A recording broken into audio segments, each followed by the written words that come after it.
Court is now in session. It's often called, in law school, it's called professional responsibility. I'm muting. And this is, when you take the bar exam, you actually take two bar exams. You take the bar exam, which is 4 or 5 tests, three or 5. And then before that, you take a special bar exam on nothing but the subject that I'm going to be talking about today, called the MPRE. And its subject is to cover the list of things lawyers don't do. So it's sometimes called attorney ethics. It's often called professional responsibility. It may be called disciplinary rules, or they may be called the rules of attorney conduct. And what it is basically is the list of things which, if an attorney does it, the attorney can be punished by the state bar for. All right, well, what sorts of punishments do the state bar give? They don't have the power to take your money or to send you to jail. What they do have the power to do is they can disbar you. And everything about the rules of attorney conduct is based on the power of the state bar to disbar you, meaning you don't get to be a lawyer anymore. Now, not every violation of a rule will get you disbarred. That is the death penalty sanction. That's the worst of the worst. There are other things that they can do instead. They may suspend you. They may say you're not allowed to be a lawyer for a certain number of years. They may put you on a kind of probation. And it's pretty common for them to say you are allowed to be a lawyer, but you're not allowed to run your own firm. You're not allowed to be a partner. You're not allowed to be the boss. You have to practice under the supervision of another attorney. And that may last for a period of years. Or they may give you what's called a reprimand. There's two kinds of reprimand. Is the idea, you're in Catholic school or whatever, and you flick a spitball, and the nice old nun, not so nice old nun, comes around and tells you to hold out your hand while she slaps you on the wrist. Right. A reprimand is a slap on the wrist. But there are two kinds of reprimands, public and private. A public reprimand means that they are publicly going to say, shame on you, you did a bad thing, you lawyer. And they will actually write that down. And if you go to the State Bar's website and look up a lawyer, which you should always do when you're considering a lawyer, go to the State Bar's website and look up their profile. And it'll be written right there if they've ever had any discipline, including public reprimands. And then it'll give you roughly, not what they did, but what rule they said was violated. And that'll be written, and it'll follow them for the rest of their lives. Then there is the idea of the private reprimand. The private reprimand is what happens when you just they just say, shame on you, bad lawyer, don't do it again. And that's private. And a lawyer who's been privately reprimanded generally has the right to deny that they have ever been reprimanded at all. And it is not generally written. But if you catch more than one private reprimand, you're probably going to get a public reprimand. And if it carries on from there, you could be looking at something more serious. So these are the punishments for this. And the procedure for this is very stilted against the attorney. And what I mean by that is, in criminal cases, you have a right to remain silent. For violations of the rules of professional conduct, you have no right to remain silent. You must answer, and you must answer in writing. You have to say exactly what happened and provide a full account anytime this happens. And you must do this anytime anyone files a sustained grievance against you. Who can file a grievance against an attorney? Anyone. Anyone. Doesn't have to be their own client. Doesn't have to be a judge. Can be just somebody. Can decide to file a grievance against an attorney. Now, if you file a grievance against an attorney, the next thing that's going to happen is that the state bar is going to read that grievance. And they're going to figure out whether or not that grievance contains an allegation that the lawyer broke a rule. Because very often you would end up in a case where you would have the term is demurrer, where somebody says you did something, but the thing they say you did is not even illegal. This happens to attorneys all the time because we're the ones who actually know what's legal and illegal, and we do often piss people off, and they say, I'm going to write the state bar about this. Well, the state bar may read your paperwork, but they're like, well, you know, doesn't sound like you did anything wrong. And in that case, what they're going to do is they're going to send the grievance or the attempted grievance to the lawyer, and they're going to have on the front of it a page that says somebody filed a grievance against you, but we read it, and there's absolutely no indication that you did anything illegal. So have a good day. You have the right to deny that this has ever happened. I have only I was in active practice for 8 years, and I guess I've been in practice 14 years total now. In that whole time, I have only had one grievance ever filed against me, and that's what happened to it. The state bar looked at it, said, well, you know, it doesn't look like you did anything wrong. Have a good day. If you attended my class I ran a while back, War Stories with Old Man Pure, I talked about the time that I called the county clerk, or was alleged to have, fine, I did, when I called the county clerk a bastard and found myself locked up in jail for the night. That district attorney, who was just outraged by my behavior, filed a grievance against me with the state bar, and a couple of months later I got a great big stack of papers in the mail which had this first page that said, somebody filed a grievance against you, you can ignore it. I read the first page of it, got the general idea of what it was, and threw it away. I wish I hadn't done that, because it would make for interesting material. You know, I would have been able to like present it at, like, you know, biography or something, because it's a wild story. But that's basically the procedure. You have no right to, and you have no right to cancel. You have to pay for your own lawyer and all the rest of it. And when a grievance is sustained, it's a big deal. Okay. So that is the procedure, and those are the ideas of evidence. Now, for the rest of this time, I'm going to be talking about the substance. In other words, what are the things that a lawyer is not allowed to do? Okay, and I'm not going to talk about all of these because it's a pretty long list, and I could go on for, well, a semester is how long it takes. You take 3 hours a class for a semester is how you learn these rules.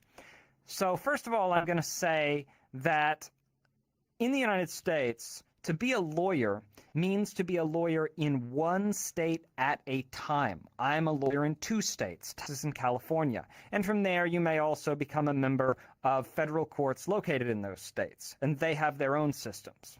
However, and that means that each state has the right to set up its own system of rules, okay? So Texas may have its system of rules of things attorneys not do, whereas California may have completely different rules. But in practice, these rules are pretty much the same anywhere in the United States you go. I've talked in some earlier classes about the idea of model rules, or the idea of a model penal code, or the idea of the federal rules of evidence, or the idea of uniform acts. This is what happens when maybe the federal government, or maybe a bunch of law professors, or maybe some lobbyists get together and write what they think would be a good idea for the law all throughout the United States. And they then take those and give it to all 50 states. And most states just take it and make it the law without even reading it. Some states will take it and say, well, I'm going to change a little bit here, I'm going to remove that, I'm going to add a little bit about this, and then add it in. So in the same way that when you had my class on evidence, I said, yeah, okay, the evidence law of a state is not necessarily the same thing as the federal rules, but it's close enough that that's what we teach. Same principle here. Now, the model rules are not the law anywhere. This is a set of rules set up by the American Bar Association. In other words, law professors, ex-lawyers, people who are not actually given the power to make law. But almost every state has adopted some form of the ABA model rules. And in the Discord, I sent out a link to the ABA model rules. So if that's what if you want to know what is it that an attorney is or is not allowed to do, I would say for purposes of VRChat, that's what you can read. In the same way that when we had the evidence class, we put in, I said, if you want to know for VRChat what, say, I as a judge am going to be making rulings on as far as evidence is concerned, I make my evidentiary rulings based on the federal rules of evidence. In the same way, I would make my decisions about attorney-client conduct based on the ABA model rules. Although another word about that, judges do not have the power to disbar somebody. What judges do, if you break one of these rules, is they simply file a grievance the same as anybody else, and then it becomes the state bar's problem. Okay. So let's get to it. I'm going to go down the list. I'm going to talk about some of these. First of all, let's start with Rule 1.1, competence. There's an interesting bit of history here in that the rules have changed, but here's what it says today. A lawyer shall provide competent representation to a client. Competent representation requires legal knowledge, skill, and thoroughness and preparation reasonably necessary for the representation. Basically, it means don't suck, okay? Don't suck. It doesn't mean you have to be good. It just means you have to not suck. If you suck, you can be held to have been incompetent. Now, if you look at the rule here, and you pull that up on the website, underneath the rule, there's a button here that says comment. And if you push that button that says comment, what it'll give you is 3 or 4, several paragraphs about what this rule really means in practice. This is a nice little add-on. See, in the common law system, usually to figure out what a law means, a judge makes a decision based on it.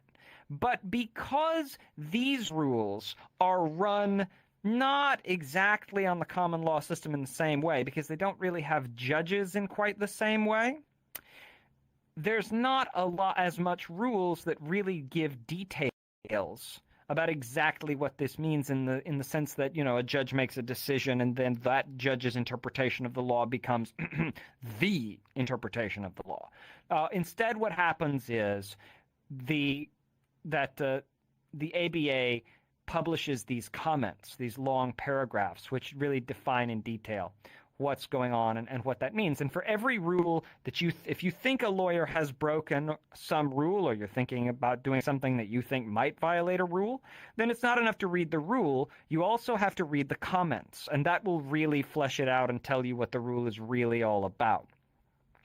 So in the case of not sucking, first of all, I should say that in some variations of these rules, and historically, the first rule was that a lawyer shall provide candid advice. Candid, C-A-N-D-I-D. That candid means we tell the truth, but it means more than we tell the truth. It means we beat people over the head with the truth. That's what candid means. And when a lawyer is giving advice, that lawyer should beat people over the head with the truth. That means that if you think somebody's going down for life, you got to tell them they're going down for life. And it sucks. So, you just have to be absolutely rough about it in some cases. And, if you fail in this obligation, when you succeed in this obligation, people think you're an asshole. And when you fail in this obligation, bad things happen. So that, provide candid advice. There also used to be a rule which says that a lawyer shall provide, as an advocate, zealous advocacy. That is no longer part of the rule. To be a zealous advocate means you go right up to the line. It means you do everything in your power, short of doing something illegal, to win. Okay? That's what zealous advocacy means. And good lawyers continue to act as if that is the rule. You push all the way to the line. Lawyers are edge runners, and a zealous advocate is. But that's no longer part of the rule because, I don't know, I guess they figured that having that many edge runners around was dangerous. So you have to be reasonably good at what you're doing. Now, as a lawyer, if there's an emergency, right? If you're fresh out of law school and you're down at the courthouse and somebody comes up to you and says, please help me. Trial's in 30 minutes. My life is on the line. And you don't know the first thing about the case. You are allowed to go in and take that case. You can do that because it's an emergency. And the thing about representing the poor, which is mostly what I did, is fucking everything is an emergency. These people do not seek counsel unless it's an emergency. They can't afford it.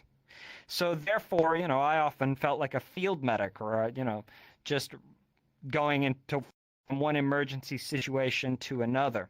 But for people who are, representing business law or something like that, you're expected to not take on a case unless you're competent to handle it. Now, here's the thing about that. Lawyers are presumed to be competent, okay? That means that you may be fresh out of law school who's never handled a case, but unless it's specifically shown that you failed to exercise competent representation, you will be presumed competent. Doesn't matter. You could find yourself walking into a multiple murder case, fresh out of law school with death penalty on the line, and you may be totally competent. In fact, the law will presume that you are. The only exception, in the United States, when we talk about specializations, there are such things as specializations among lawyers, but mostly these are for purposes of advertising. For purposes of who's allowed to handle a case.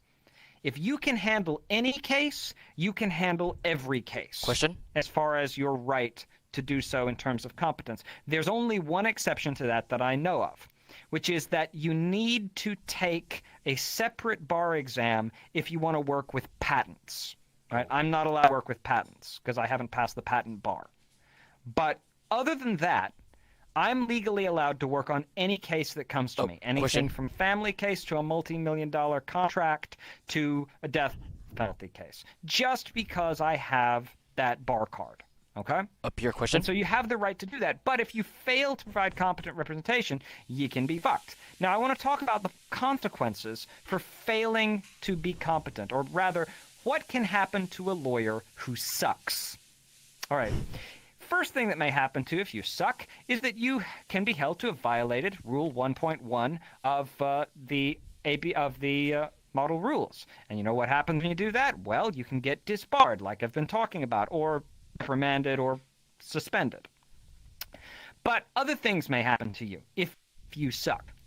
If you fail to exercise the adequate care of a reasonable attorney in your position, then you can be sued for legal malpractice. And you sue an attorney for sucking, it's called a legal malpractice action.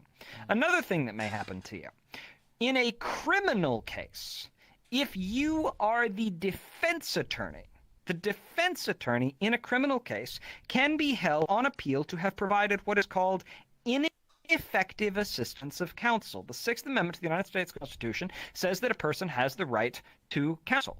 Well, when it says counsel, it means what's called effective counsel. What does effective counsel mean? It means counsel that doesn't suck.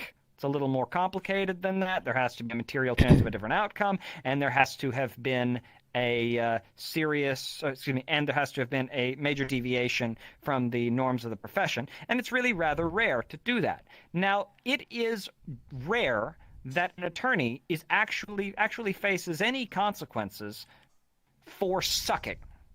Why? Because nobody is really that capable of saying when an attorney sucks, right? I mean, they can make basic mistakes. They can miss deadlines. They can miss statutes of limitation. They can fail to give advice that is absolutely in the form, right? If you do something that is so demonstrably stupid, right, the legal equivalent of the doctor cutting off the wrong leg, then in that case, yeah. But here's the thing. Lawyers are smart people, and there aren't very many of us. And in the same way that it's really difficult to catch a doctor when they fuck up, it's really difficult to catch a lawyer when they fuck up, because the only people who are really qualified to say when a lawyer or a doctor has fucked up are other lawyers and other doctors, and those other lawyers and other doctors have better things to do than sit around and watch over each other's shoulders. And of course, to be one of the lawyers who goes around fucking up with other lawyers, you get shunned. You don't get invited to the bar. Okay? So that's 1.1. That's competence. That's the don't suck rule. Pierre, I have a question. Okay. Then, yeah. So basically, I'm just trying to understand about the whole concept of competence as it is. So let's just say, for example, I'm just saying that out of the blue here. So let's say, for example, in a criminal case, the state appoints you a lawyer as it is. Is there a difference between taking up a case of that criminal case versus a state appointing you one? That's a very good question. The answer is not really. You could see it from one point of view. You could say that, well, the Sixth Amendment gives you a right to a lawyer, and therefore, if you pay for your own lawyer rather than have one appointed to you, then wouldn't that mean that the lawyer that you pay for would have greater right to suck than the one the court gives you?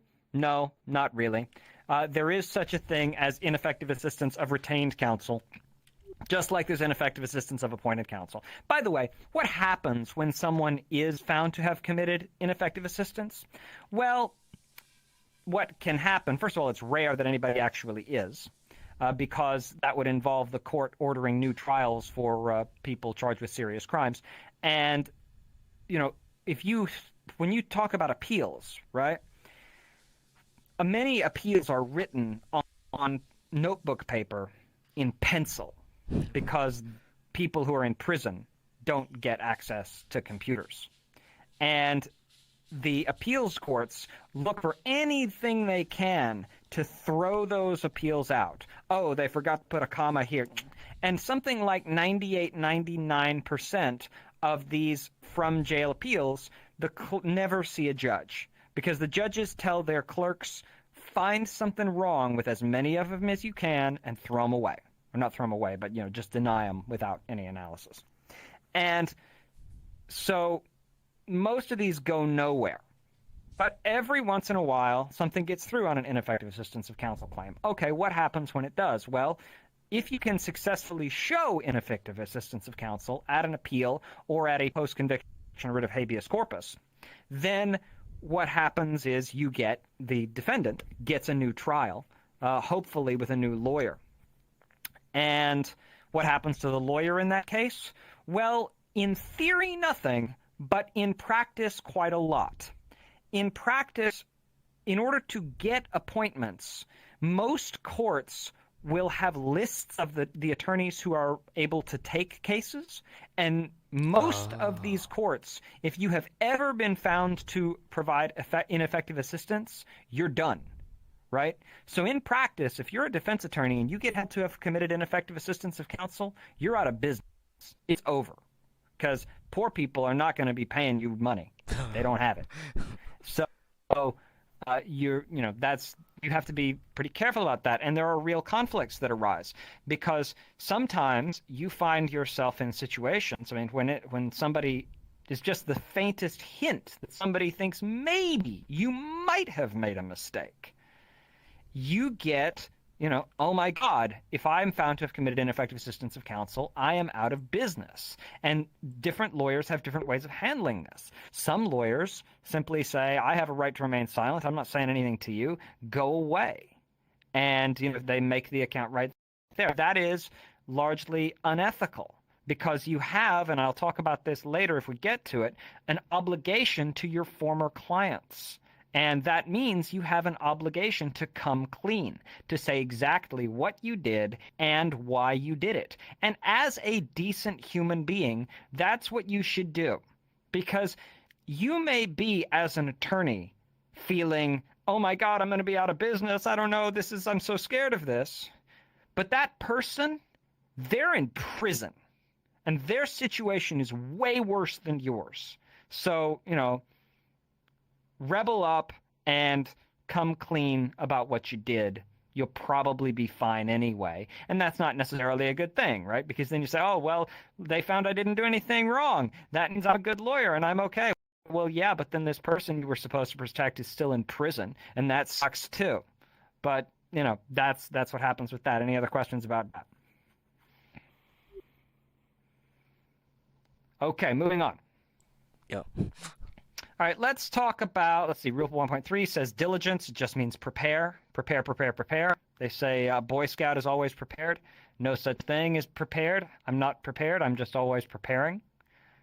Reality is going to fuck you up in ways you cannot imagine. Bye, Kip. Let's see.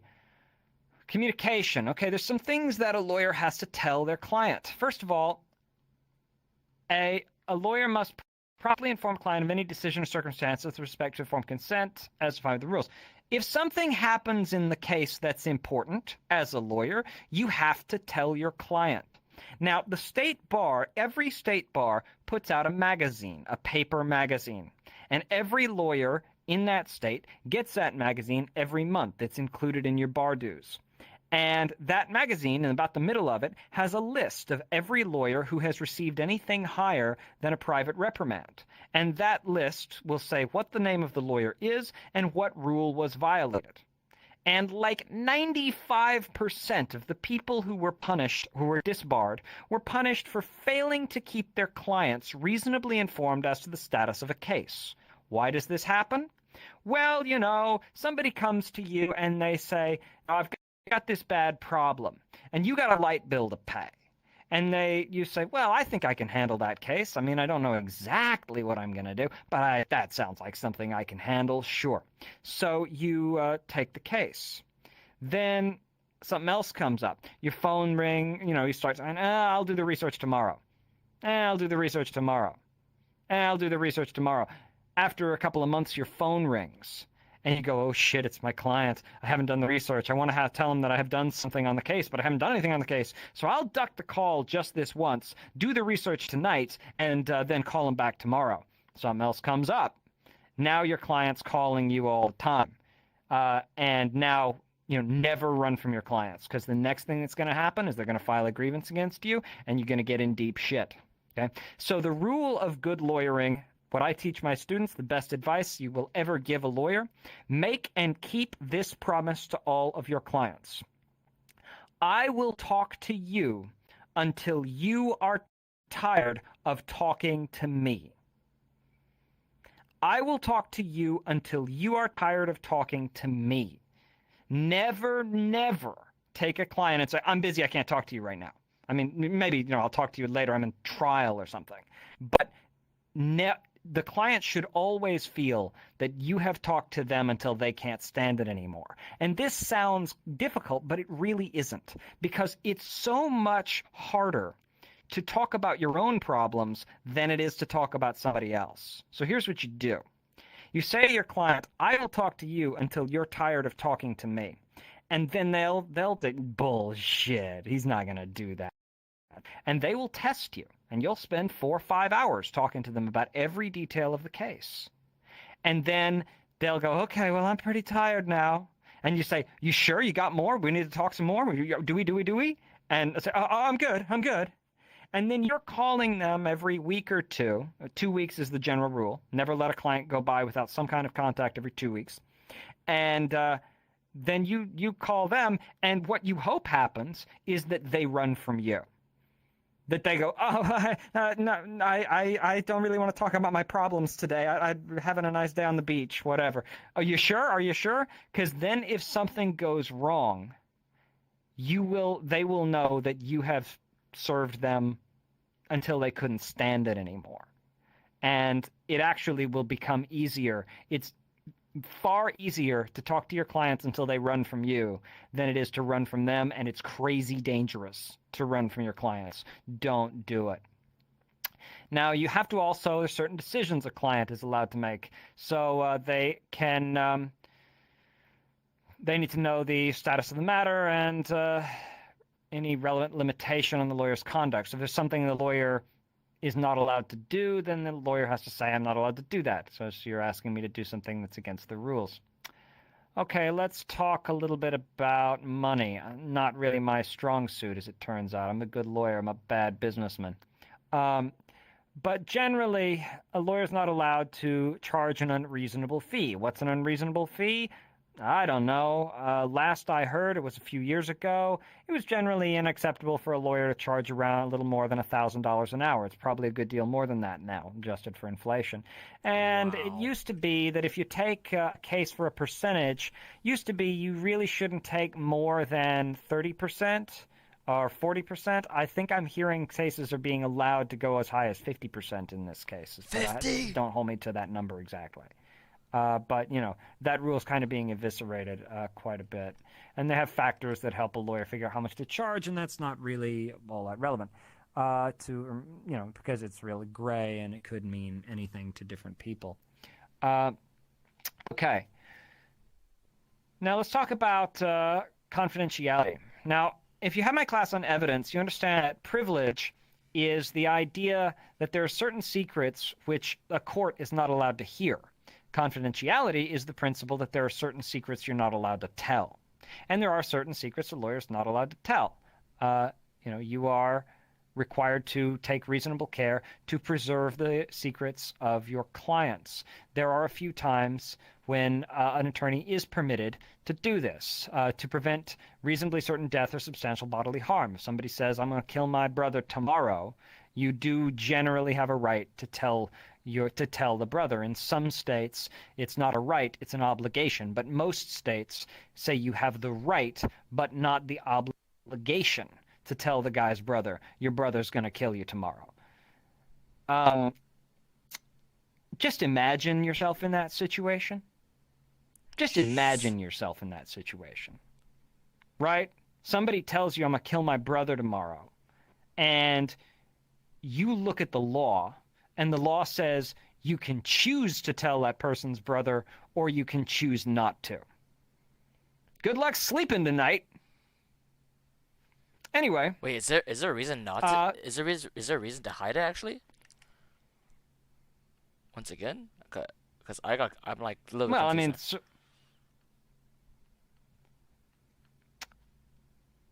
to prevent reasonably certain death or substantial bodily harm. Maybe that's a bad example. But, how certain is reasonably certain? And this is a client of yours, right? Yeah. Because if you tell a secret when let's say, maybe you're just being paranoid. If it just tells you straight up, I'm going to kill my brother, then, yeah, okay, it's probably reasonably certain. But, if there's intimation or something like that, rarely does anything ever go so cleanly.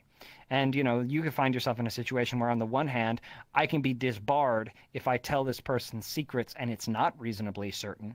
Oh, But if that it kind of is thing. reasonably certain, and by the way, somebody may get seriously hurt or killed over this whole thing, right? These are gut-wrenching decisions, I imagine, if you ever had to make them. Anyway, so to prevent a crime from committing crime or fraud and the certain to result in substantial injury, if they're trying to steal somebody's money and they're using you to do it, then you can do that. Or to mitigate substantial injury, to secure legal advice is a good thing. One thing you can do as a lawyer, you can talk to another lawyer to get legal advice for yourself. And as a lawyer, yeah, you do that often because, because it's a wild world. So to establish a claim or defense on behalf of a lawyer, if they sue you, if they file a grievance against you, if you have to defend yourself, then you're allowed to use their secrets to defend yourself from them, because it wouldn't really be fair. To say, I'm going to sue you, and then you say, well, okay, and then they put on their case, and then if you tried to say, but none of that's true, then they say, confidentiality. No, if they're suing you, then you can take the gloves off, is the general rule. To comply with other law or court order, if a judge orders you to give a secret of, you have the option of doing so. And in that case, you probably should, because if you don't, then they're going to hold you in contempt. And if you get held in contempt, it's not uncommon for the state bar to see about disbarring you just for that. Okay. Or to detect and resolve conflicts of interests. So if you have, only if there's not otherwise prejudice. Okay. That brings me to, let's talk next about conflicts of interest, which is what Juicy specifically asked that this class be about. Okay, so this is the general rule. A lawyer shall not represent a client if the representation involves a concurrent conflict of interest. Concurrent conflict of interest. Conflict of interest exists if representation will be directly adverse to another client, or a significant risk representation will be materially limited by the lawyer's responsibility to another client. All right, basic case, the simplest case of the thing you are not allowed to do. If A is suing B, you are not allowed to be the lawyer for both A and B. Oh, okay. That should be pretty fucking obvious, right? But it can get more complicated than that very easily. Because if one client will be directly adverse to another, this may happen. And I told you when we were doing War Stories with Old Man Pure about my case representing the Houston Black Lives Matter protesters, where I was representing 8 and then 3 of them pled, and later it was 5 people taking 5 protesters to trial at the same time. The judge was very, very nervous about my decision to represent 8 different criminal people, 8 different criminal defendants, because they said this is just an ethical nightmare waiting to happen. You can't do that. And I said, yes, I can. Because here's what often happens. Let's say that, Bobby and Jimmy are riding in a car. Bobby's driving, Jimmy's in the passenger seat. And in the center console of that car, you've got, a bag of drugs, right? Bag of cocaine, whatever. And the cops pull up, pull them over, run a search, drug dog comes out, whatever. They get the cocaine. It's in the center console. It's not obvious whether the cocaine belongs to Bobby or Jimmy or both of them or neither of them. Okay? Well, of course, what you would prefer to do, what Bobby would prefer to do is to say, it's Jimmy's cocaine. And what Jimmy would prefer to do is he'd prefer to say, it's Bobby's cocaine. And in such a case, the ordinary course of things is both Bobby and Jimmy walk. They just walk, because you can't make proof beyond a reasonable doubt against either one of them. But what if Bobby and Jimmy had the same lawyer? That would be a big problem, right? Because it would suck for that lawyer to turn around in one case and say it was Jimmy's cocaine, and then around in the other case say actually it was Bobby's cocaine. We feel like that would be just a little bit two-faced, even for lawyers. Wait. So that's generally not allowed. Now, when I was taking on my case, generally it's frowned upon for co-defendants, people who get arrested together, to have the same lawyer. Oh. But in protest cases, in my case where I was representing 8, later 5 protesters, the judge was, really nervous. I said, "What the hell are you doing?" I said, "It's fine, because this is not a case like Bobby and Jimmy. In this case, what's going on is these people are alleged to have committed the crime together of blocking a roadway, to wit by linking arms. Oh. And in that case, the fact that one of them is not guilty does not make another one guilty, right?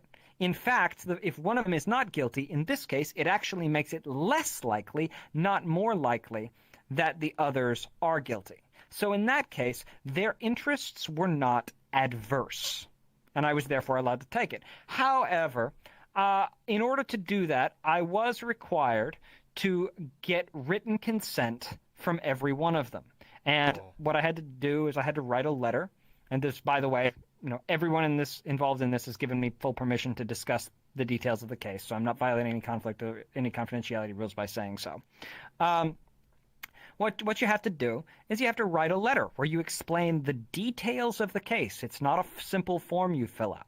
You explain the details of the case, and you come up with everything that you think could possibly go wrong as a result of you representing every single one of them. And then you get them to sign it, saying that they agree to it. And in that case, provided their interests you don't reasonably believe that their interests will turn against one another, you can then continue. Okay. So that's the basic rule of the conflict of interest. Now, of course, it is entirely possible for a lawyer's own interest to conflict with that of their client, right? If you own stock in Apple, then you should not be suing Apple, okay? Oh. Because the idea is that, you want, as a stockholder, you want Apple stock to go up. But as a lawyer, you want to take their money, which will cause their stock to go down.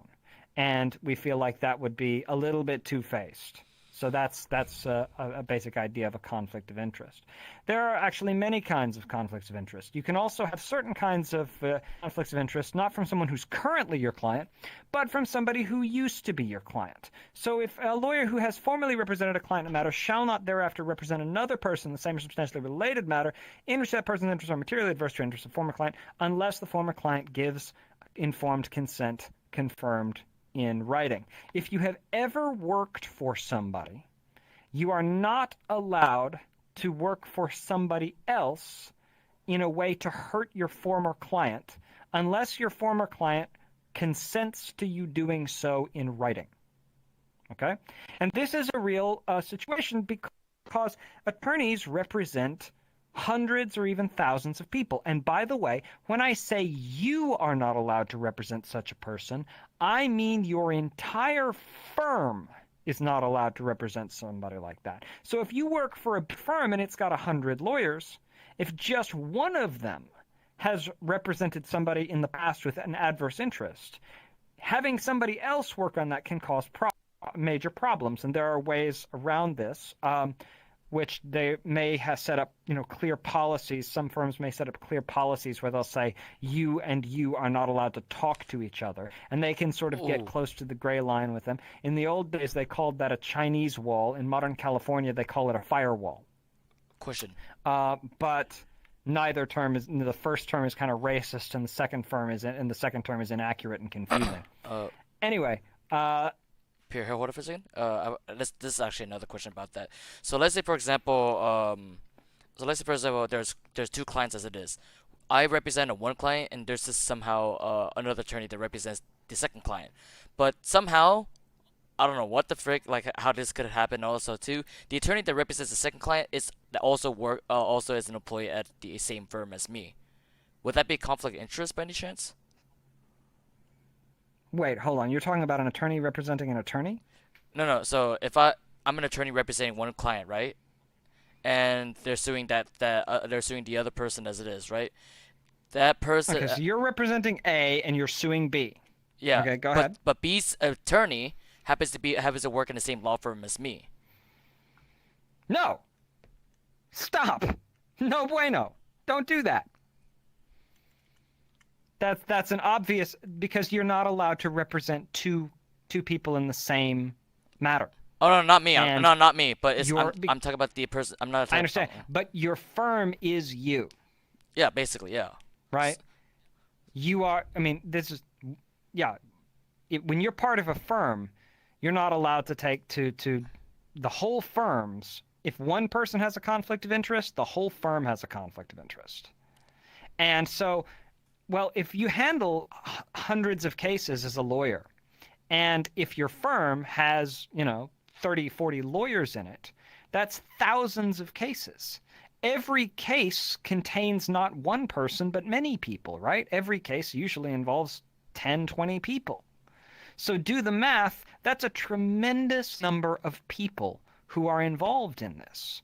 What do law firms do? What they have is they have something called a conflicts database. It's just a thing where basically, if you're doing your job as a lawyer, every time you meet someone, especially if it's a client, but also if it's an enemy or if it's a material witness, you have to write that person's name down and as much information about them as you can, so that Later on, when somebody comes to you, they give you their problem. As soon as you meet them, you plug their name into the database and see if it comes back. And if it goes conflict, you go, never mind, get out of here. And Oh, I as they see. tell you their story, they may give you a name. And every time they give you a name, you punch that name into your database. And if it pops up red and goes, conflict, and you go, oh, shit, sorry, get out of here. You can't take that Oh, case. okay. That's Yeah, okay. that's no good. You're not allowed to do that. Uh, and right. Okay. Okay. So there are a couple of exceptions. There is such a thing as an attorney as a mediator. You can say, say this happens sometimes in divorce cases where somebody, two people will come to a lawyer and they say, we don't want you to represent either one of us. What we want is for you, great and wise pillar of our community, please help us settle our difference peacefully. And that's the role of the attorney as mediator. You can do that in some cases, and there are lawyers who specialize in doing that. But the rule is this: if you fail to make peace between those people, you cannot take sides in the coming war. You're done. Okay? You just have to back out. And maybe later on they'll come back to you and say, try again to make peace. But if you play the role of peacemaker and fail, you are not allowed to take sides in the coming war. You have to just back away. And then all those people get added to your conflicts database too. So, okay. So that's the basic idea. And there are special conflicts of interest for former government officers and employees. You may have a case where, say, a judge was a prosecutor. Say, a prosecutor becomes a judge, right? And while that judge is a prosecutor, they are prosecuting some person, and then later on they become a judge. They are not allowed to be the judge of the person they were formerly a prosecutor of. Okay? That would be a conflict of interest. But we're not talking about the rules. Judges have an entirely separate set of rules. Judges are bound by the attorney rules. They're also bound by a separate set of rules for judges, and I'm not going to go into that in any more detail. Let's see. Organization as client. This is for people who represent organizations. The most common kind of organization that lawyers represent is, of course, a corporation. And when you work for a corporation, I've known some corporate lawyers. I've never done this because, I have principles. My rule is I'll work for child molesters, but not corporations. It's just unethical. But what a corporate lawyer does is they come in and they say, all right, they bring in everybody, all the important people, and they sit them around a table, and they say, you see this table here? This table is my client. You, Mr. CEO, you, Mrs. CTO, you are not my client. If you give me some information that says that you're going to hurt the company, you just gave me information that says you're going to hurt my client. You know what a lawyer does when you tell them they're going to hurt their client? They defend their client. And I'm going to defend this client right here. And there are rules actually for purposes of giving out information. Say you're a lawyer for a big company, and say that company is doing something which the rule says will hurt your client. Right? Let me give an example of something that might hurt your client. Let's say that you've got a company that's illegally polluting a river, right? Now, as a human being with a soul, or some simile thereof, you would hope that you would be able to say, they're polluting the river, that's bad, it's illegal, I'm going to stop it. You can't, because you're a lawyer and you have to keep these people's secrets. But what you can say is, wait a minute, if they pollute the river, they'll probably get caught. If they get caught, they'll probably get sued. If they get sued, that will hurt the company. And my client is the company. So what I'm going to do is this.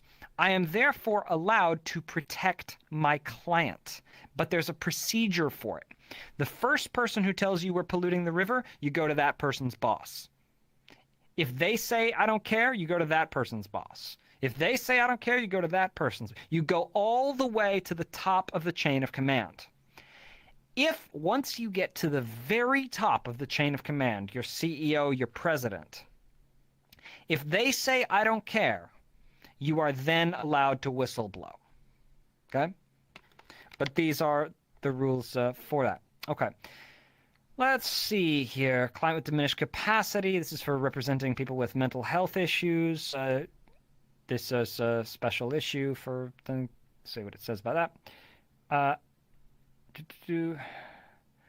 Maintain a normal client relationship if possible. If you're unable to do so, then you may take reasonably necessary protective action, including consulting with others. Okay, so let's see.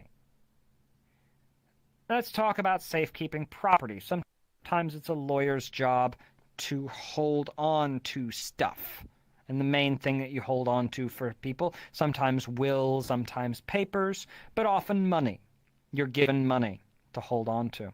And it is your obligation to segregate, meaning you cannot put their stuff with your stuff, right? You want to have, at a minimum, a cardboard box with a label on it saying whose it is. And maybe you want to have their own safety deposit box, whatever it may be. And that, of course, goes for computer files. You don't want to mix stuff. And you definitely do not want to mix money. Now, if they give you money, what lawyers used to do is they would put it in a bank account. And in some cases, they still do just put it in an ordinary bank account. But if you put it in a bank account to save, then the kind of a bank account you're going to put it into is a savings account. And what do savings accounts do? They get bigger. They generate interest. All right, so what if somebody gives you $1 million and says, hold on to this for me for 10 years, and you put that in a savings account? 10 years goes by. It's now generated interest. I don't know, a couple $1,000s. Now, who owns that couple $1,000? You, the lawyer, because you have been, you were the one who owned the bank account? Or them, the client, because they had the money that went into it? Answer? That used to be a real problem. Today, we know the answer to the question. You don't get it. They don't get it. The state bar gets it. Because you have to, as an attorney, maintain something called an IOLTA, interest on lawyer's trust account. It's a very special bank account. And what happens is it's basically a savings account, or it's a special kind of account. You can take money in and out of it. And you have to maintain the books so you can account for whose money's in it. It's okay to have just one for your whole practice. And whenever that account generates interest on the monthly, that interest goes directly to the state bar, and they use it to set up charities and things like that. Okay, so that's the idea of safekeeping property. Oh yes, declining or terminating representation. Okay, so if you're hired as a lawyer to do a job and there is no case, there's nothing on the books that has any pleadings filed, you can just quit whenever without permission. You might need a reason for it. But you are not allowed, if the case is ongoing, whether you are appointed or retained, you are not allowed to just quit. Right? You are a slave. You have to do the job unless the judge lets you go. And sometimes the judge does not let you go. And you need to have a reason for having the judge let you go. The most common reason is, I'm not getting paid. But it may also happen that you take a case, you think you don't have a conflict of interest at the time, and then suddenly some name pops up in your conflicts database and you go, oh shit, I had a conflict. Now you can go to the judge and say, I have a conflict, I need to get out. But it may happen that the judge says, well, too damn bad. I'm not letting you out because we're set for trial in the morning, and I'm not resetting this case for another 6 months while some other lawyer gets up to speed. You should have done the job to begin with. And then, you've got to take that case and see it all the way through. And so you have to have grounds to get out. Generally speaking, judges are pretty good about, I don't know if it's pretty good. Frankly, it pisses me off. I think judges are too good about letting lawyers off who want to quit because they don't want to get paid. Because in criminal cases, it's very common for lawyers you'll go to a lawyer and they'll say, it's going to be this much money flat fee if we don't go to trial, and that much money flat fee if we do. And yeah, we'll take payments. And you take payments. Well, I'm here to tell you, I'm a good lawyer. I'm a bad businessman. And when you agree to take payments from people who are desperately poor, you're probably not getting paid, right? I think it's the 6th crack commandment. That goddamn credit debit. You think a crackhead paying you back? Shit, forget it. Yeah. So, you're not going to be making that money and in that way. But what a lot of lawyers will do is they'll take that money as it comes. And when they start missing the payments, they'll go to the judge and say, I want out. And the judge, very often where I come from, will let them out. That always pissed me off. I didn't want to do that. It seemed to me that if I was going to sign up for a fight, I was going to finish the fight. That they shouldn't, because otherwise it's just like, you take money just for what? Putting on a nice suit and showing up and signing some papers? If I'm going to take your money, I'm going to take your money because I'm going to fight for you. And as a result, I got a lot of trial experience and no money because you get ripped off all the time. Okay, so let's talk about the rules of a counselor. Right? So, okay, now let's talk. All right, meritorious claims and contentions. No, do not make frivolous claims. Don't walk into court saying stupid shit. And yeah. Your Honor, he stole my lollipop. Right. Do not walk into court saying stupid shit. And don't lie. This is an interesting thing. An attorney is not allowed to make material misrepresentations. In other words, attorneys are not allowed to lie. You mean they're not allowed to lie in court? That's right. Perjury. You mean they're not allowed to lie in business? That's right. You mean they're not allowed to lie even if it's got nothing to do with being a lawyer? That's right. You mean they're not allowed to lie like to anybody? Yeah. That's right. That's perjury. It's like part of the Jedi Code. If you've ever played Among Us with me, you know I suck at it because I have no practice lying to people. So, let's see. Fairness to opposing party and counsel. You're not allowed to state things about if you know that what you're arguing is against the law, you have to say that you know it's against the law. Impartiality and decorum of the tribunal. Oh, trial publicity. There are rules about, you're not allowed to go in and, talk a bunch of shit in the press about the case. You can only give very general professional information when the reporters come to talk to you. You're not allowed to take a case if you are likely to be a major witness in the case. As an attorney, as a prosecutor, you have a responsibility to justice. You're not allowed to lie, etc. Oh, yeah. Communication person represent. Let's talk about talking to people who are not your client. Okay, there are two kinds of people. I mean, when you're working a case and you need to talk to somebody, there are two kinds of people: the ones who have lawyers and the ones who don't. Here's the rule: if they have a lawyer, talk to that lawyer. Don't talk to them. If they don't have a lawyer, then the rule is this. Tell them that you are a lawyer. Hey, Reggie, we're wrapping up here probably. We might take a break. We'll see how we're going to go here in a minute. If they don't have a lawyer, then tell them that you are a lawyer. Tell them who you work for. You have to be upfront. You're not allowed to pretend that you don't work for who you work for. You have to be upfront about that, and so on. So when you're talking to somebody on the case, if I call somebody on the phone, they say hello. I don't say hello. I say, hello, my name is Pure. I work for so-and-so. I'm an attorney working in a case of so-and-so. Is this so-and-so? And if they say yes, then the very next question is, do you have a lawyer? If they say yes, then my next question is, all right, what's that person's name? Thank you very much. Goodbye. Click. That's it. You say nothing else to that person. But if they say no, I don't have a lawyer, then you say, okay, we'll understand that you're not legally required to talk to me, but I'd like to talk to you, and then you proceed in that way. And by the way, when it comes to talking to people on the phone, you may be in a situation where you have no choice and it sucks, but ideally you will have somebody else with you on the phone. Because if that person says something to you, you may need to use what they say in court. And to use what they say in court, the fact that you heard them say it, first of all, you may have hearsay problems, but say you can get around the hearsay problems, because there's usually some way around that, then you can come in and say, then you may have to come in and say, I swear to tell the truth, the whole truth, and nothing but the truth. I talked to so-and-so, and they told me that they were with my client in the hotel room on the night in question.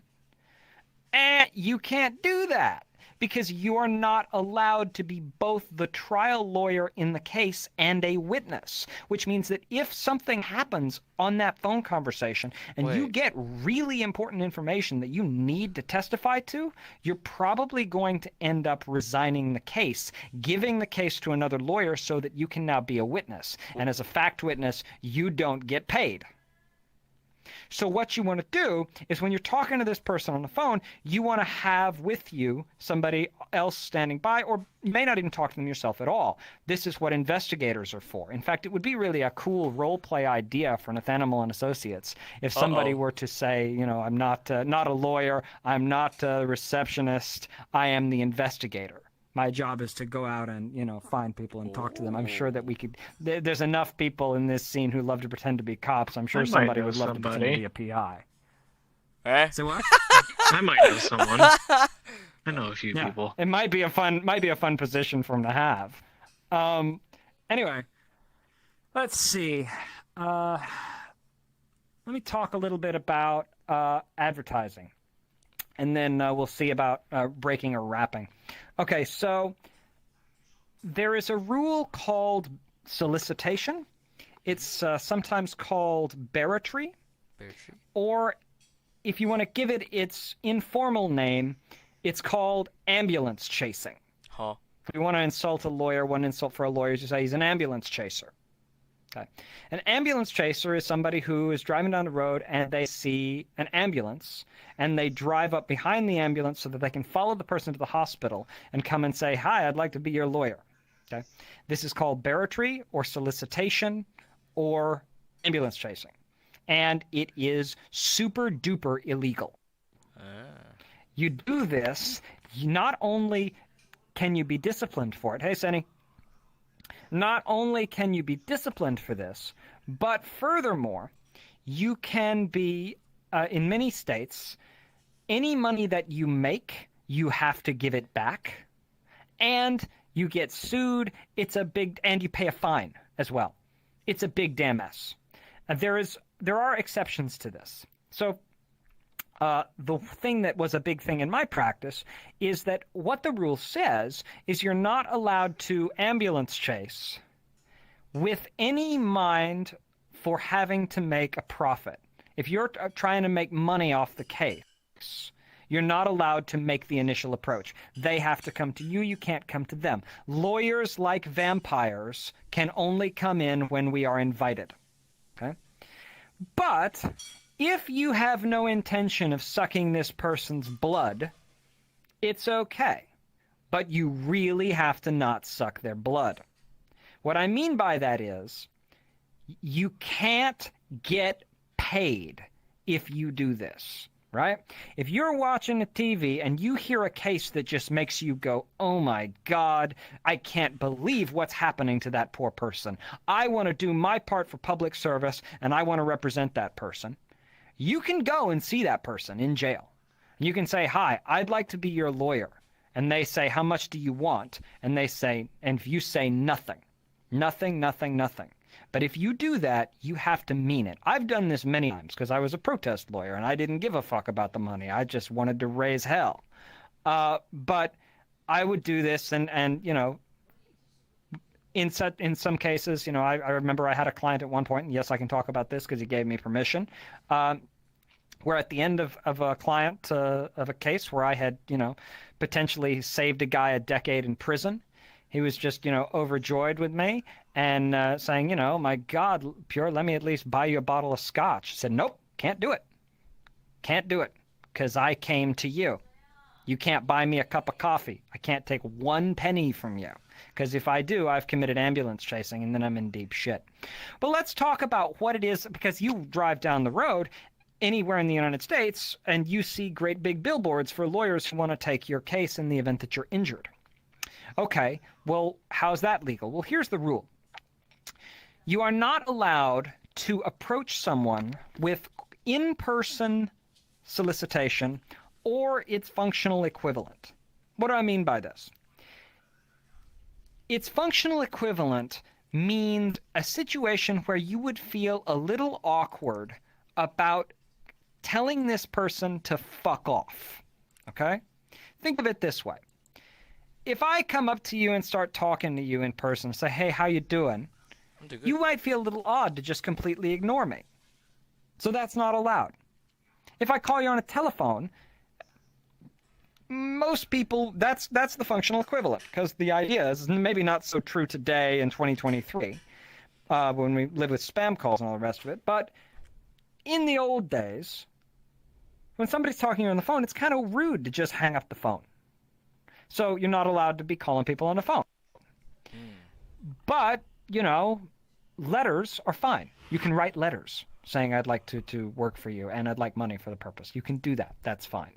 You can advertise on TV. You can put the billboards out. Why? Because everybody has the right to just throw the damn letter away. Email is probably fine. You know, instant messaging chats maybe are a little on the gray line, but I'd probably put that, just in my own opinion, probably on the line of probably okay.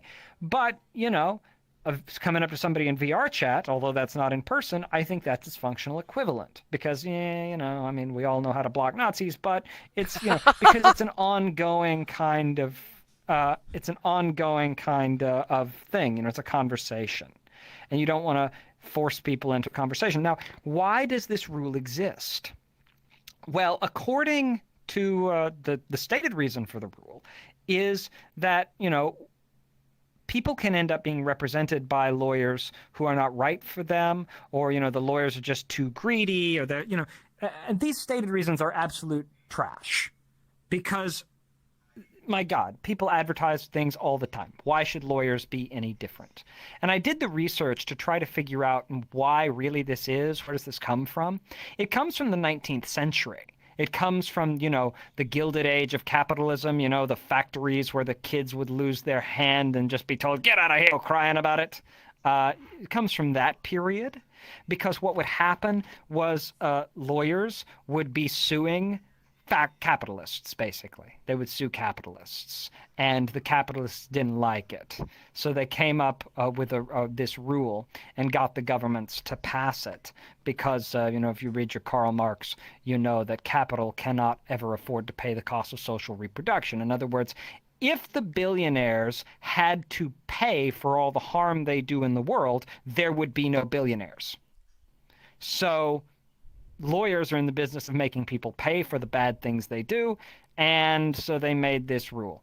I think it's horseshit, but whatever, because I'm not really a plaintiff's lawyer anyway, and you know, my kind of work was always about just going in to fight because I wanted the fight. So that's that. An attorney should generally do pro bono service, meaning work for free whenever you can. If a judge gives you an appointment, you have to take it. And generally, what most places do is they write down the list, the names of all the lawyers who are willing to take appointments, and then they give you that. But in theory, any judge can appoint any lawyer to take on any case.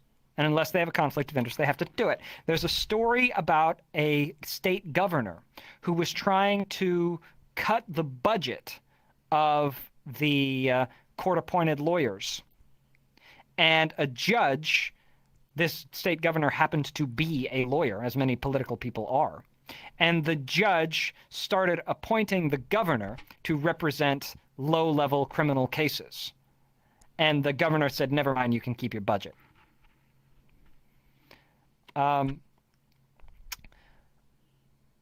Okay, so let's see. I think that's all that I really wanted to cover, but I know, you know, Reggie and Cindy and Manny came in pretty late, and so we may go over some stuff. But we've been going a little more than an hour. Normally these classes run an hour. We can do a break. We can do an after party. But right now, let's just open it up to questions. Any questions?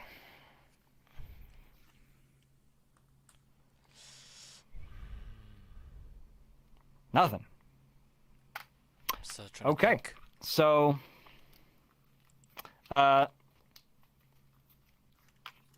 after party? Sure. Yeah. Sure. Yeah. Fucking A.